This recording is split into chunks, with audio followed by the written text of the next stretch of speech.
جب اللہ نے حضرت آدم علیہ السلام کی تخلیق کا ارادہ فرمایا تو حضرت جبرائیل علیہ السلام کو حکم دیا کہ زمین سے ایک مٹھی مٹی اٹھا لاؤ۔ جب حضرت جبرائیل علیہ السلام نے زمین سے مٹی اٹھانی چاہی تو زمین نے اس کا سبب دریافت کیا۔ حضرت جبرائیل علیہ السلام نے جب زمین کو وجہ بتائی تو زمین رونے اور گڑ گڑانے لگی اور کہنے لگی، میں اس اللہ کی پناہ چاہتی ہوں کہ تو مجھ سے مٹی اٹھا کر اس سے انسان بنائے اور اس کی وجہ سے میرا کچھ حصہ جہنم میں جائے۔ یہ سن کر حضرت جبرائیل علیہ السلام مٹی لیے بنا ہی لوٹ آئے اور اللہ سے عرض کی، اے میرے رب، جب زمین نے تیری پناہ چاہی تو میں نے تیرے نام اور تیرے ادب کی وجہ سے اسے پناہ دے دی۔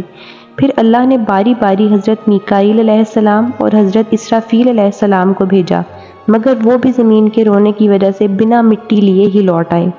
پھر اللہ نے حضرت اسرائیل علیہ السلام کو مٹی لینے بھیجا تو زمین پھر رونے لگی، مگر حضرت اسرائیل علیہ السلام نے کہا،